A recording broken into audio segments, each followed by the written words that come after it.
Oh, come on.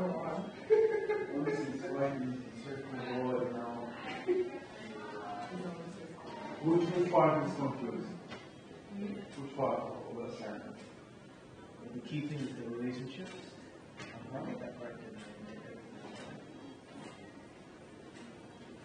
The report sounds confusing.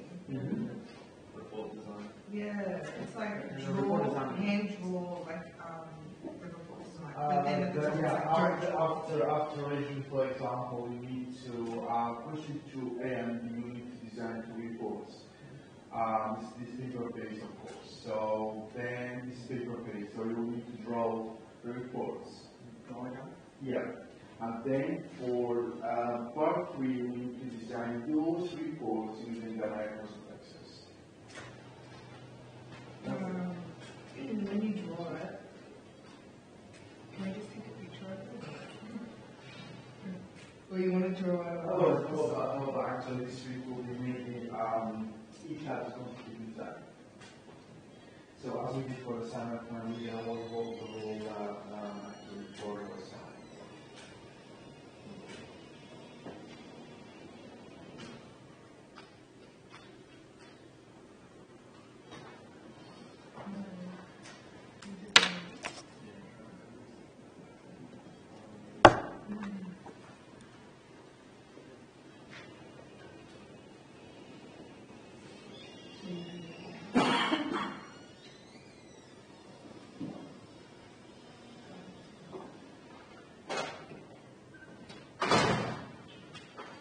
All right, shall we start?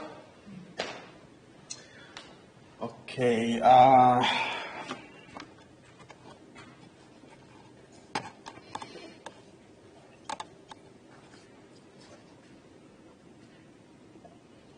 right, system implementation. So this is actually what we are going to talk this week. System implementation. So in terms of the life cycle of system development, actually, the last two steps, actually, we're going to have the system implementation, system testing, installation, and the maintenance as well. So after talking, we talked with on the previous weeks actually about the system analysis, planning, designing. So now the stage of implementation. All right, so when we say implementation means what?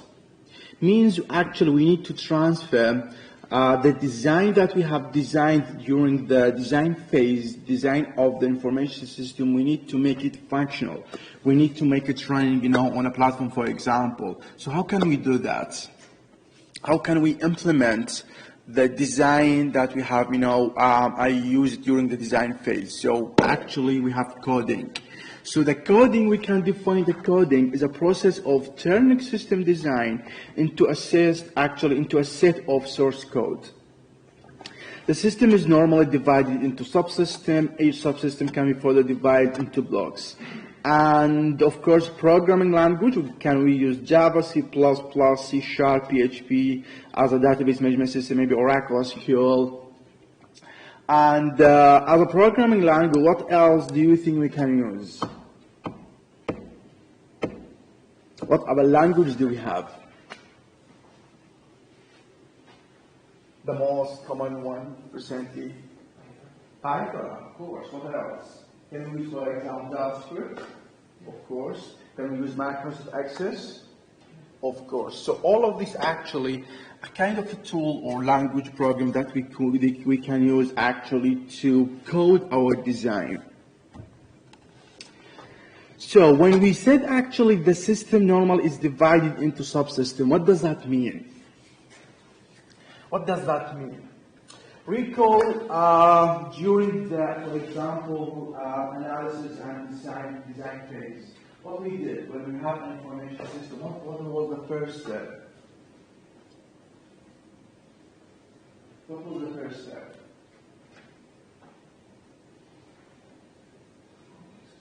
Absolutely correct. Config diagram. Why do we need to have a config diagram? Sorry? No, so actually to showed the abstract level. The context diagram actually you can see is kind of abstract level, shows the main functionality of the information system. The context diagram comes, if you remember, comes with one single process and other external entities, and that single process represents what? The whole information system, right? So now, we draw the context diagram. We show actually the main functionality of the information system. What after the context diagram, what do we have? If someone asks you, for example, what other processes you have inside that single process, what do we need to do here? Breaking down, right? So we need to break down that single process into another, into a little zero diagram, absolutely correct. So we need to break down that single process into another sub-processes. Alright, so for example now we have this level 0 comes with 6 processes. Alright, so once if we feel, for example, level 0 actually, it's everything. So for example, we can from here, for example, start coding. Because we showed actually all the main functions of all the processes that will be in our information system. Alright, so as information designers, so do you think each information designer actually, for example, will work on the whole information system? You will design everything by yourself? No? So how it works? What do you think? So, for example, can you hire someone? You will design the whole system?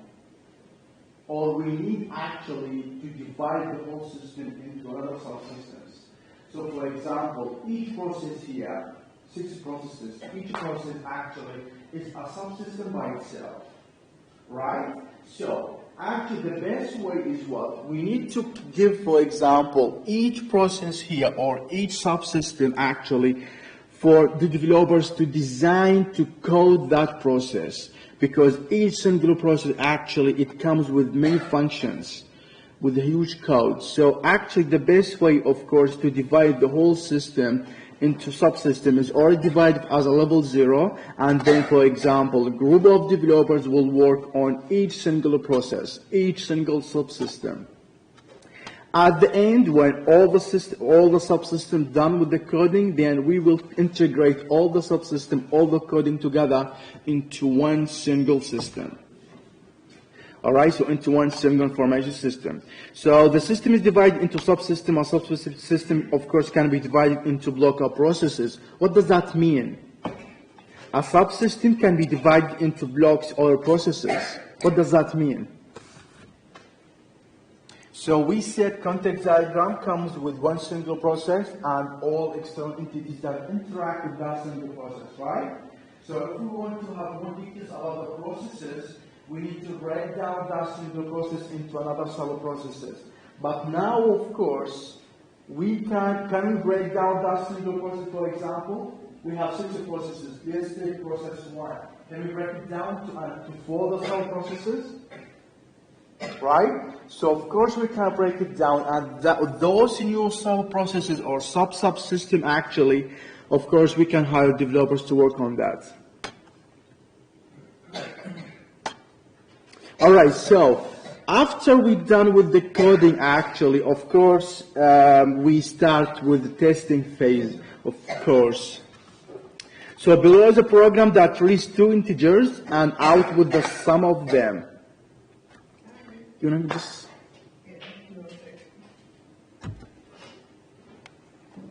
So below is a program that can read, for example, 2 integers. This is a quite simple one. Of course, when we are dealing with an information system, actually we're going to have something totally different, something totally huge. This is quite simple. So now that actually this program, for example, read 2 integers, just imagine this code, for example, represents process 1. So read 2 integers. So after coding actually this program, what we need to do, we need to test it. For example, after compiling a program, we would normally run the program a number of times with different input data to see actually if the output is as expected. This is the second phase after coding. You need to test your code. You need to test it if it works correctly. If the output of the program actually as it's expected. It's not just one time. Normally, when you have such code, for example, you need to cover all the cases that you will have. So, for example, this program, for example, reads two integers, a and b, and find summation between them. So you will take all the cases, for example, 1 and 2, 4 and 5, 6 and 7. Even you will take, for example, 0 and 1, 0 and 5. Even you will take negative number, for example, -1, +3, and so on. So you will take all the cases. Once we feel that the output actually is as expected, actually, the output is the desired output that we are looking for, we're going to say actually this code actually is absolutely correct. So that means we are done with the coding and the testing as well. So after the coding, the program must be tested each block to make sure that it functions correctly. So when we test the program, actually there's two types of errors. There's syntax error and the logical error. What is the difference between them? So I believe I think you have course of programming or you have learned something about programming, right? So what do we know about syntax error? What do we know about the logical error? What is the actual difference between them?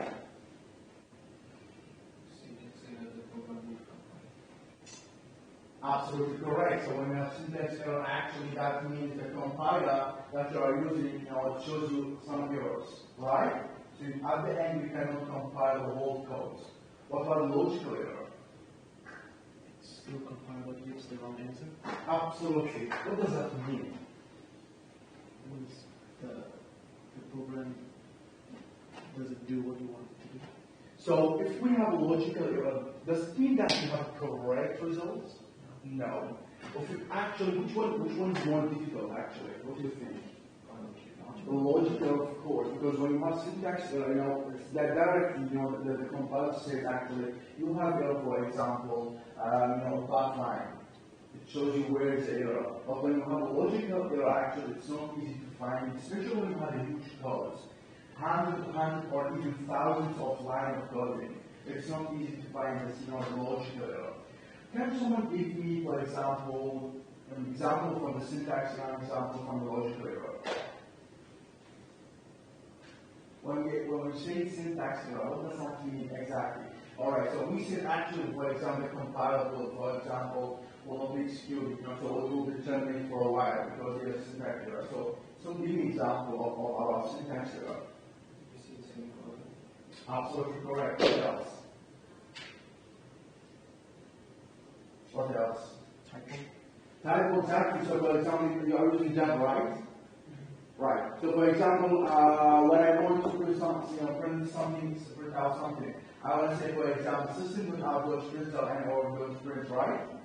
And the value that I want to print it. So for example, instead of saying system.out.println, I'll say, for example, system.println. Right? Without that, we call actual syntax error.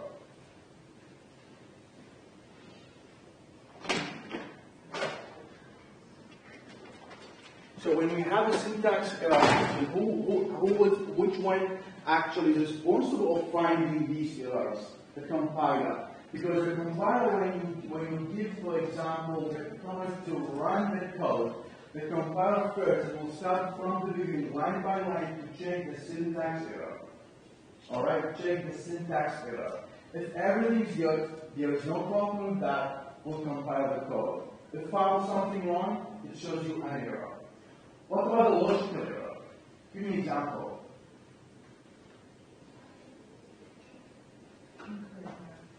Sorry? Incorrect? Absolutely correct. For example, this program, my intention here is to find a summation of two values, x and y. So the expected output is what? Summation. For unexpected, I say, for example, instead of saying x plus y, I say, for example, x minus y. Will I still able to get expected output? Of course not. It's totally different what I want. For example, The most logical errors acted from my experience, for example, when you are using Boolean variables. Have you used Boolean variables? So for example, when you initialize variables at the beginning of the code, you're going to say, for example, x is true or x is false. While inside your code, actually you need to change that value. Alright? So for example, if it was false and you need to make it true, based on conditions. So if you didn't do that actually, the output of course will not be as you expected. This is most common logical error when you have Boolean variables, true and false. So actually these are the main two types of error that you will actually be familiar with when you do testing. So a program cannot be compiled, of course, if syntax exists. A program may compile but doesn't function as it's intended if it has logical error. So normally we have a test plan is created to schedule different phases of the testing. Test plan, for example, actually when you have a code and you need to test it, actually you need to put kind of a plan, what kind of values you will use, for example, what kind of cases that you will cover during the testing phase. This is what we call actually the test plan.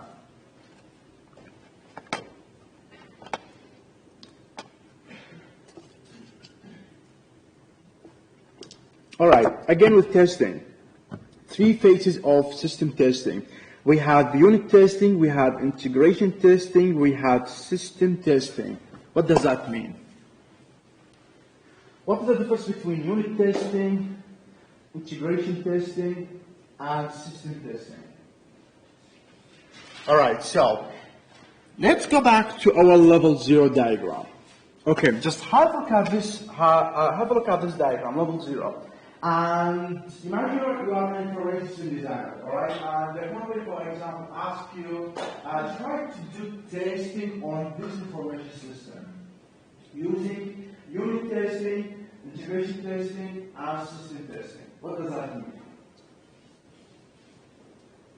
Estimate process for some individual. Sorry? Estimate process individual. Which one? The sub process. Yes, but which one from those three, unit or integration or system? A unit. Unit from the name is a small unit. So now, for example, we have 6 processes. And you are done with coding all those 6 processes. And the first step of testing, you need to test each unit by itself. So for example, you would test, for example, process 1 by itself. And process 2 by itself, process 3 by itself, till process 6.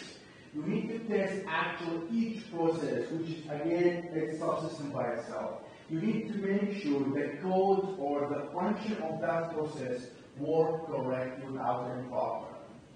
Alright, so this is what we call as a unit testing. What about integration? Sorry? Absolutely correct. So that means integration from the name. We need to integrate what process do we have. So again, the whole process actually, at the end they work together. So we need to see, for example, of those processes actually work together because each process, for example, it depends on the output of another process. Alright? So after testing each single process by itself, we need, for example, test 2 or 3 processes together, or all the processes together, to see if the flow of the data, if the flow of the code, the whole process works correctly without any problem. This is what we call the integration testing. What about the system? The final phase of testing. So after testing each unit by itself, after integrating the process or the subsystem and testing all together, and then we need to test the system all together as one package. Alright, so this is what we call as a system testing. So, so we're going to have, for example, unit testing, integration testing, and system testing. So unit testing actually is to test each block or process or subsystem to ensure that is properly actually coded. This is the first phase of testing. Of course, the first one, for example, included with test data because you're going to actually use some data in order to test, for example, each process. Integration testing is to combine blocks together as a group, and contact testing on the group, actually not singular process or subsystem, but as a group. Testing should not move to the integration stage unless it has been performed probably correctly in all unit tests. And finally, of course, we're going to do a system testing, which is the final phase of testing. After testing each single subsystem by itself, after testing actually integrating group of processes together, we need to actually test the whole system by itself. So after testing the whole system, if we found, for example, it works correctly without any problem, and then we can say, for example, the information system can be installed for operation, which is the last step for information system. All right, so after doing coding, after testing, and everything is fine without any problem, now we come to the phase of documentation. All right, so documentation means it comes with two: system documentation and user documentation. System documentation means actually you need to describe the information functions and how they are implemented. Those developers actually, for those who are develop the information system, they need to develop something called system documentation and user documentation. System documentation is mainly about the function of the system, of the information system, and how they are implemented, while user documentation actually consists of instructions and information to users who will interact, who will use that information system.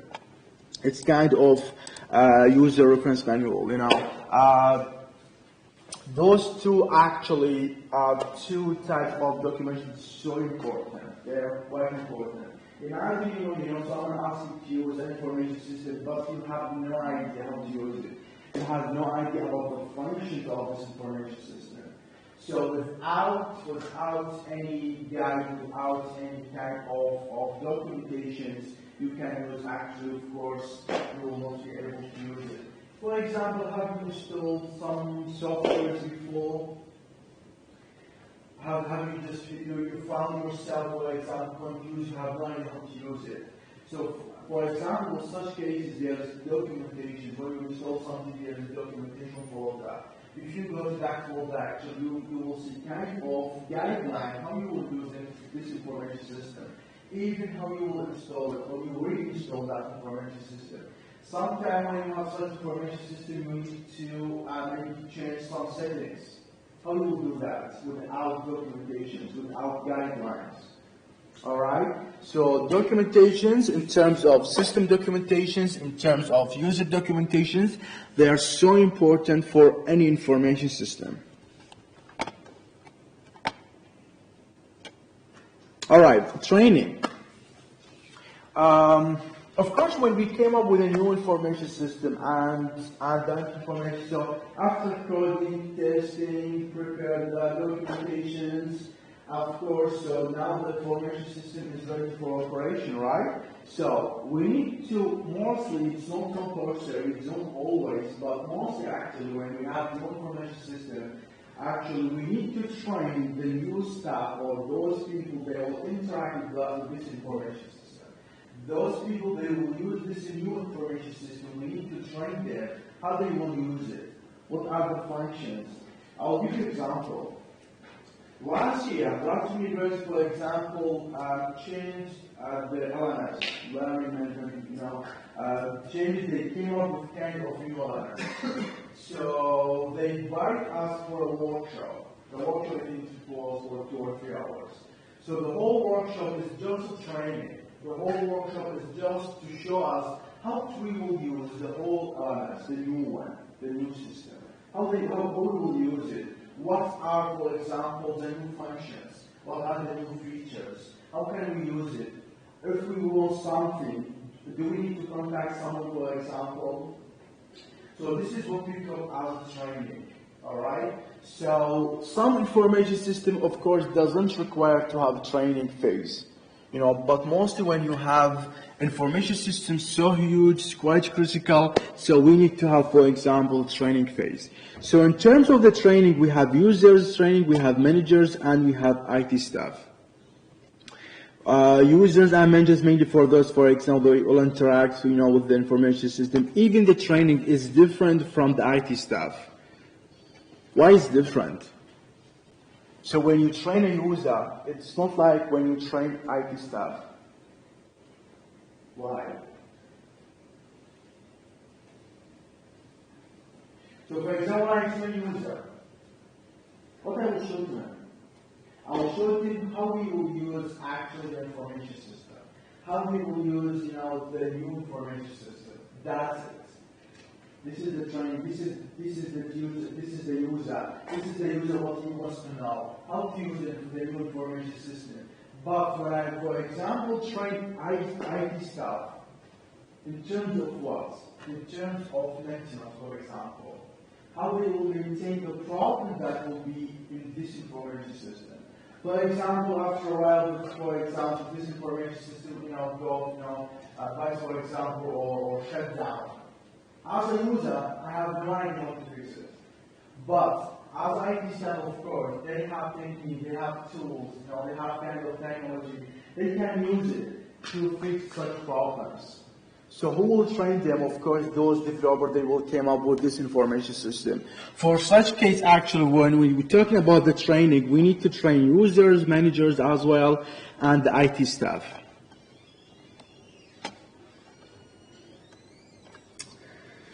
Vendor training, if the system includes the purchase of software or hardware, then the vendor supply training is one of the features you should investigate in the request proposal. As we said, actually, even when you by yourself, if you install something, if you purchase a software, if you purchase, something from online, so even with that information system, with that software you have installed, actually, there's, kind of a training. Some softwares actually comes with a training package. So they will provide training hours for those new users. They will use such softwares. All right, so data conversion. If the newly developed information system is to replace the old system, then the data conversion is an important process in the system installation. All right. Imagine the LMS that we are using now.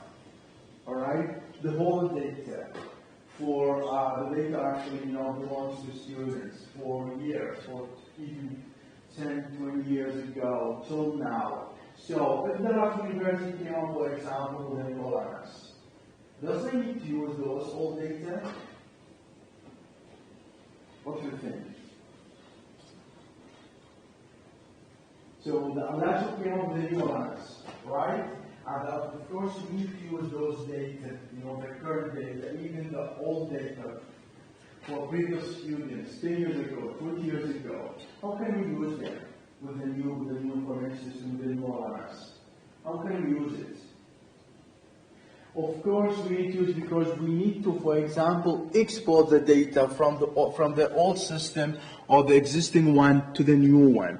So the old system may be capable of exporting the data in an acceptable format for the new system, or in a standard format such as code. If a standard format is not available, you must develop a program to extract the data and convert it. This is actually quite a critical phase.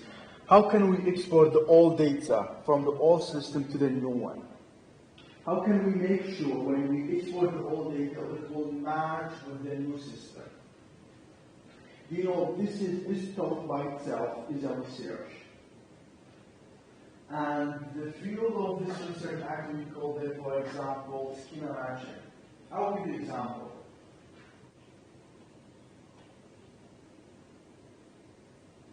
Imagine you have a database, all right? Simple one. Database comes with one simple table. The table is student name, student ID, the field that first column student ID, the student name, for example, the course that he's involved in, the age, the address, right? This is quite simple. This table, this database belongs to the old database. Now, if we have the new database, right? If we have new database, the new database, for example, comes with student ID, the first column. The second column, first name. Third column, the middle name. Fourth column is the surname. While in the old database, what do we have? First column is the student ID. Second column is the full name. You see the difference now?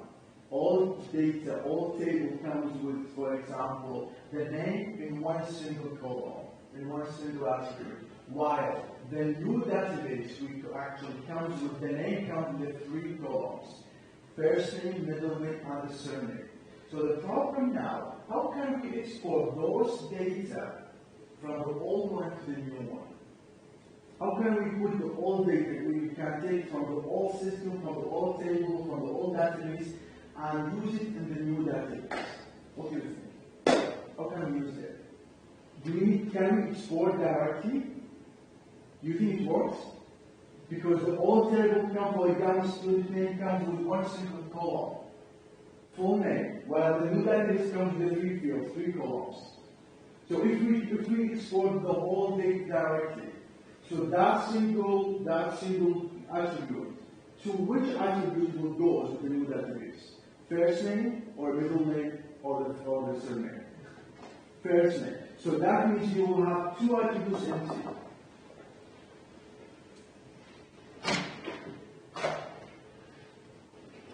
So that means you will have 2 attributes actually are useless. This is a big problem. How can we do that? What do you think? You have any suggestions? Do you have any ideas? This is a problem by itself. This is a good research topic. How can we export in the right way from the old data to the new data, from the old platform to the new platform? The solution for this one actually, they came up with a research topic they call it as a schema matching. Do you know what the schema means? Schema. It's part 2 in your assignment. Schema means the structure of the table. Oh, yeah. Alright, so just the structure. What is the difference between schema and table? We talked about that. Yeah, they are the same, but there's a difference between them. When we will say this is a schema, and when we will say this is a table. Sorry? Absolutely correct. Table, when we say table, that means a schema comes with values, with records. So this is a table. But when you say this is a schema, it's just the structure of the table. Just the name of the attribute. So, again, when we say schema matching, that means I will take the schema of all of the new database and the old database. And I will try to find matching. For example, I will take student ID from the new table. I will try to match it with which table goes to. I will find the student ID with the old data. Alright, matching. Alright, so again, with the name comes with the 3 attributes, right? So, which attributes from the old table comes with name? One single column, right? So I will take that single column. How many attributes do I have, for example, in the new table? 3. So I will try to divide that value, for example, to first name, middle name, and surname, and put them those values on those new table, and so on. This is just kind of a scenario. How can we kind of export the old data, data from the old system to the new one? Even actually recently, when you start designing a new information system, and your plan is to replace with an existing business, actually, you need to have a look how they design the old system. You know, what kind of data format they have used. For example, the date. For example, they use 2 digits, day, month, and year. So do you need to use, for example, the same format? 2 digits for day, month, year, or for example, you will use, for example, the month, okay, your new system, you would say, I will not use 2 digits, I will use character, for example, January or February. Alright, so of course you need to have a look at the whole system in order to make sure that your exporting of data will be correctly without any problems. Often requires additional data items, which may require manual entry. All right, this is totally time consuming. Imagine a database with thousands or millions of records. How can we just use a manual entry? So of course, the best solution is to export all the data. Security and control, ensure that all system control measures are in place and operational to protect data from unauthorized access. Of course, the security is quite an important factor we need to consider as well with the new system. All right, so this is quite important. System changeover. All right, so let's go back to our example, the LMS. So there is kind of 4 types of changing or change over the old system with a new system. All right, so these types actually we can group them. The first one, direct cutover, parallel operation, pilot operation, and phased operation. So when we say direct cutover, what does that mean?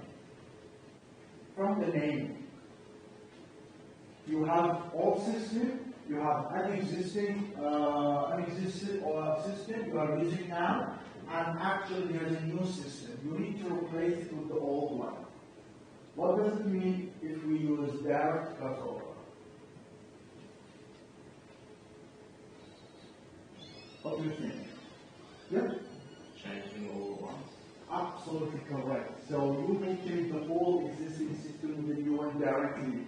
So for example, when we say direct cutover, that means, look to this space. That means you will identify or you will, for example, put a date. All right, for example, today is 15th of October. All right, so you're gonna say today is 15. I will still use the old system of LMS, for example, till 1st of November. All right, and from the 1st of November, I will change my old system with the new one directly. So I will ignore the whole system, I will remove the old system, and I will replace it with the new system directly. This is what we call actually the cutover. So that means that date represents the end of using the old system, but at the same time is the beginning of using what? The new system. This is called the cutover. All right, what about the parallel operation? Which means, what you think the parallel operation? From the name? Sorry? Absolutely correct. So that means actually for a period of time, the both systems will work together. All right. So, for example, again for the same day, we're gonna use the same day. So, from 15th of October, for example, this is 15th of November. I would say from 15th of November, for example, I will still actually be able to access my old system, but at the same time, I will be able to use the new system as well. All right. So again, at the end, I will be able to use 2 systems together. All right. So till the period of time, for example, till the 1st of November, this is the end of the old system, and I will be just continuous working on the new system. This is the parallel means. That means for a period of time, I will be able to use to use both systems, the old one and the new one at the same time. All right? What about the third one? Pilot operation. Pilot operation. What does that mean? All right, so pilot operation actually, it's, for example, we will replace part of the information system, or we can ask some users, those that are using the old system to use the new system for a period of time. All right, so those new users, we call them as a pilot. All right, so they will use the new system. If there is no problem, everything is good, they have became familiar with the new system, so we will replace actually the new system with the old one. For example, today 15th till 1 November, for example, we have 100 employees in our company. We're going to say 10 of those, from those 100, for example, they will use the new system. And 90, they will just keep them using the old system. And from the 1st of November, for example, the whole, actually, the company just, actually, they will use the new system. What about the phase operation? The phase operation, actually, that means we're gonna use actually the new system, or we're gonna reduce the operation of the old system phase by phase. Alright? So when we remove a phase, for example, from the old system, we will replace it with a phase, for example, from the new system. Alright? So for a period of time, we're gonna actually replace the whole system. This is the whole idea from the phase operation. That means you are dividing the new system actually into phases, or you are replacing the old system with the new phases. So you are reducing from the operation of the old system phase by phase with a new phase from the new information system. This is what we call actually the phased operation. Alright, so now we have a question.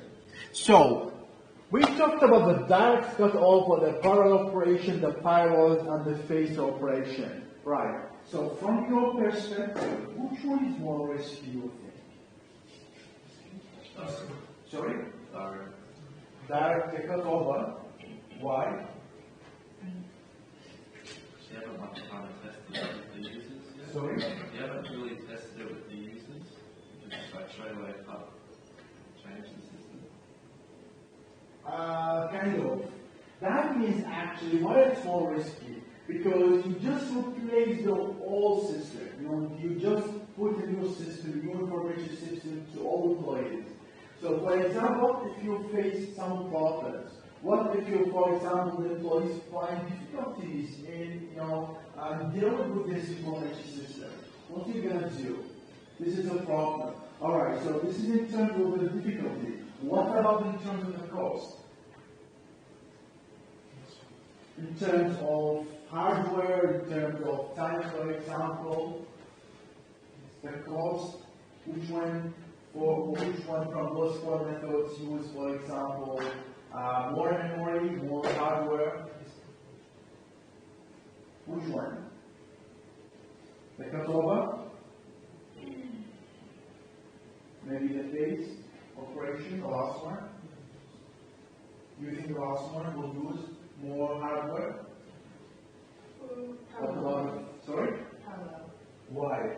Because you need to run three systems at the same time. Absolutely correct. You are running two systems for example, imagine you have now LMS. You are using a social LMS in your platform. And for a period of time, you are using another system at the same time. So that means actually you need more memory, you need more hardware, you need CPU much better to process, for example, multiple tasks at the same time, because you are running both two information systems at the same time.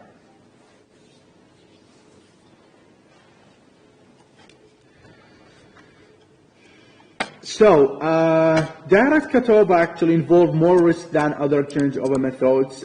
Companies often choose the direct cutover methods for implementation. Okay, this is the parallel operation, easier to verify that the new system is working properly under parallel operation, that's under direct cutover. If we will just have a look at this one, actually, this is what we talked about, actually, in terms of the risk, in terms of the cost of each method. As we can see, actually, the direct cutover is more risky than other methods, while, for example, the parallel operation in terms of the cost actually is the most costly one compared to other. While the two methods, the pilot and the phase operation, they are medium in terms of the risk, in terms of the cost as well. At the end of this lecture, alright, so we're done with the part 1. Part 2. Okay, any questions so far, guys? All good?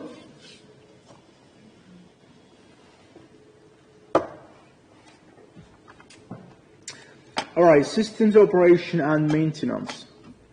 Of course, once we're done with the coding, with the testing, with installing the new information system, we still need, for example, if we face some problems, for example, of course, we need to do maintenance for that. So the last phase in system development list cycle, of course, the phase begins when a system becomes operational and continues until the system reaches the end of its useful life. In terms of the maintenance activities, there's kind of 4 types of maintenance tasks can be identified. So the first one we called actually corrective, adaptive, perfective actually, and preventive. Actually, each one actually, how can we identify those 4 types of maintenance? Actually, based on the problem that we will face, for example. If it was simple, a quite simple error that we need to fix, if it, for example, requires huge maintenance, for example, changing coding, for example, add extra devices to the whole information system. So actually, based on that, based on the difficulties of the problem or the maintenance that the information system needs, actually we have identified those 4 tasks. So for example, if we talk about the corrective maintenance, actually those are mostly with, fixed logical errors, simple ones. If we have, for example, replace defective network cabling, for example, restore proper configuration settings, for example, update drivers, utilize remote control software, those kind of simple to fix, for example, we can say, we call them corrective maintenance. Adaptive